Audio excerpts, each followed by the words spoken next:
تم نے اگر منہ کھولا. پھر اس کی ڈر سے سب کچھ ہو گیا. ٹھیک ہے. پھر وہ اس کے ساتھ تھوڑا نرمی کر کے طریقہ بنا کے اس افروز کو اعتماد میں لے لیا اور اس کو بولا کہ میں تھوڑا گھر سے نکل تو جاؤ, تھوڑا ادھر ادھر سیر تو کر لوں, اتنا تو کر لو, چھوڑو مجھے تھوڑا, خیر ہے کوئی بندہ لگاؤ میرے پیچھے. پھر وہ نکل گیا اور ایک پی سی او والے کے پاس چلا جاتا ہے, اس کو بولتا ہے اپنا فریاد بتاتا ہے, میرا نمبر دیتا ہے کہ پاپا کا نمبر یہ ملاؤ تھوڑا. میرے سے بات کرتا ہے, مجھے بولتا ہے کہ 1000 روپیہ بھیج دو, میرے ساتھ تھوڑا بہت زیادتی ہوئی ہے, یہ بندہ صحیح نہیں ہے. میں نے بولا کیا ہوا ہے؟ اس نے بولا میں نہیں بتا سکتا ابھی فون پہ, بس اتنا کرو کہ 1000 روپے بھیجو میرے پہ اور میں گھر آنا چاہتا ہوں. پھر میں نے 1000 بھیج دیا اس کو وہ نمبر پہ, اور دوبارہ فون کیا اس بندے کو. اس بندے سے میں نے کہا کہ بھئی اس طرح کرو کہ جتنا بھی خرچ آئے میں برداشت کروں گا انشاءاللہ, کوئی مسئلہ نہیں, لیکن مجھے اپنا بچہ زندہ چاہیے. بس اس نے وعدہ کیا کہ بھئی میں یہ میرا بچہ ہے, غم نہ کرو, میں پہنچا دوں گا انشاءاللہ. اچھا یہ جو جتنا عرصہ آپ کا بچہ ایبٹ آباد جرسدہ سے ایبٹ آباد آیا, جی, تو یہ ایبٹ آباد میں کتنے دن یہ رہا ہے؟ یہ تقریباً 4 دن رہا ہے. یعنی 4 تاریخ کو وہ چلا گیا تھا اور 8 تاریخ کو مجھے تقریباً 2 بجے یا 3 بجے مل گیا تھا. اچھا یعنی کہ یہ وہ 8 تاریخ کو گھر واپس چلا گیا تھا, ہاں. تو پھر آپ واپس ایبٹ آباد آئے ہیں؟ پھر میں اس ٹائم تو نہیں, لیکن تقریباً اسی رات تقریباً 3 بجے نکل کے نا ایبٹ آباد 10-11 بجے تانا میرپور تانا پہ پہنچ گیا, اور میں نے بیان دی, میرے بچے نے بیان دیے, اور ادھر اس صاحب جو ہے بہت اچھا آدمی ہے, اس نے میرا بیان بھی لکھ دیا, FIR بھی کرا دیا, DNA ٹیسٹ وہ سب کچھ ہو گیا اسپتال میں. اس کے بعد FIR ہو گیا, اس کے بعد وہ افروز کے گھر پہ چھاپا بھی پڑ گیا, لیکن ادھر کچھ تھا نہیں, دروازہ سب کچھ بند تھا, تالے تو بند وہ تھے. ابھی تک وہ گرفتار نہیں ہوا؟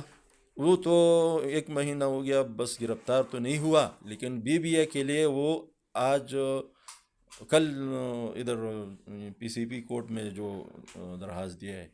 تو میں بس یہ چاہتا ہوں سر جی کہ میرے جو حکمران ہے, میرے جو باوسوق جو لوگ ہیں, میں اپیل کرتا ہوں سب سے کہ میں بہت غریب آدمی ہوں, اتنا غریب آدمی ہوں, یقین کرو کہ ایک وقت ملتا ہے ایک وقت نہیں ملتا, پھر بھی لیکن میں نے کبھی ہاتھ نہیں پھیلائے, اپنا محنت مزدوری کر کے اپنے ضلع 4 میں سب میں مجھے جانتے ہیں میں کیا کام کرتا ہوں, الحمدللہ حلال کا روزی کماتا تھا. ٹھیک ہے جی, بس یہی درخواست ہے, اپیل ہے کہ میرے بچے کے ساتھ تو ہو گیا, ٹھیک ہے, بس یہ اپیل کرنا چاہتا ہوں کہ اور کسی بچے کے ساتھ یہ نہ ہو, اور کسی باپ کا دل آزاری نہ ہو, اور کسی ماں کی دل آزاری نہ ہو. یہ ہمارا ملک ہے, اس ملک کا کیا ہوگا؟ بس یہ درخواست ہے, میرے ساتھ انصاف ہو جائے بس. میرے ساتھ یہ مقدمہ جو ہے یہ میرے بس کا کام تو ہے نہیں, وہ تو پیسے والا آدمی ہے, اپنا پیسہ چلائے گا, اپنے آپ کو بچا بھی لے گا, لیکن میرا کیا ہوگا, میرے بچے کا کیا ہوگا؟ مستقبل تو ہمارا تباہ ہو گیا نا. تو میں چاہتا ہوں, اپیل کرتا ہوں یہ حکمرانوں سے, میں خیبر پختونخوا سے وزیر اعلیٰ صاحب سے, ایبٹ آباد کی DPO صاحب جو ہے بہت اچھے آدمی ہے الحمدللہ, اس نے میرے ساتھ بہت تعاون کیا ہے. وہ دوسرا میرا میرویس صاحب جو ہے DIG صاحب, اس نے بہت انشاءاللہ میرے ساتھ تعاون کیا ہے. اور میرپور تانے کا جو SHO صاحب ہے, انویسٹیگیشن افسر ہے, اس سب نے میرے ساتھ بہت اچھا تعاون کیا الحمدللہ, میں ان سے بہت خوش ہوں. لیکن میں بس یہی چاہتا ہوں کہ پھر کسی بچے کے ساتھ یہ ظلم نہ کرے. کوئی غریبی کوئی گناہ تو نہیں ہے نا, کیا میں اس ملک میں میرا کوئی حق نہیں, غریب ہونا کوئی گناہ ہے؟ غریب کے ساتھ یہ ہوگا, یہ تو نہیں ہونا چاہیے نا. بس اللہ کرے کہ بس ہمارے ملک کا یہ نظام ٹھیک ہو جائے, اور بس اپیل ہے کہ مجھے انصاف مل جائے. انصاف کے لیے آیا ہوں, غریب آدمی ہوں, میرے پاس کوئی پیسے نہیں ہے, وکیل کا کوئی نہیں ہے, میں سمجھ نہیں رہا ہوں کہ انصاف کیسے ملے گا مجھے. جی ناظرین، جس طرح یہ آپ نے سنا، یہ چرسدہ کے رہنے والے ایک محنت کش ہیں جو کپڑے سلائی کر کے اپنے گھر کا گزر بسر کرتے ہیں، اپنے بچوں کو پال رہے ہیں، اور ان کے ساتھ اس طرح ایبٹ آباد میں ایک ہوس پرست شخص جو انہی کے گاؤں کا ہے، چرسدہ کا رہنے والا ہے، جس کی تھانہ میرپور میں ایف آئی آر درج ہوئی ہے، جس کی پولیس اپنا کارروائی کر رہی ہے۔ لیکن دیکھیں جس طرح یہ ملک کے جو حالات ہیں، موجودہ جو تناظر میں لوگ اپنی غربت سے تنگ آ کے اپنے بچوں کا مستقبل سنوارنے کے لیے، ان کو بہتر مستقبل دینے کے لیے جو اس طرح کا فیصلہ کرتے ہیں، تو آگے ان کے ساتھ کیا پیش آیا، اتنا افسوسناک ایک واقعہ ہے کہ یہ ایک نابالغ بچے کے ساتھ اس طرح کا واقعہ پیش آتا ہے جو ایبٹ آباد میں پیش آتا ہے۔ جو ایبٹ آباد کو تعلیم یافتہ لوگوں کا شہر کہا جاتا ہے، ایک ایسا ہوس پرست شخص جس نے اس طرح کی حرکت کی کہ اس بچے کو، اس کی زندگی کو تباہ کر کے چھوڑ دیا۔ میں اپنے والدین، جو بچوں کے والدین جو، ان کو میں یہی اپیل کروں گا کہ اپنے بچوں کی تربیت میں، ان کی پرورش میں کبھی بھی اس طرح کا اعتماد نہ کریں۔ ایک پڑوسی نے ان کے بچے کی زندگی تباہ کر دی، جس نے ان کو ورغلا کے اس حال تک پہنچا دیا کہ اس کی زندگی اور اس کے مستقبل کو داؤ پر لگا دیا۔ تو اسی طرح کی مزید کسی نئی ویڈیو کے ساتھ آئیں گے، تب تک کے لیے اللہ حافظ۔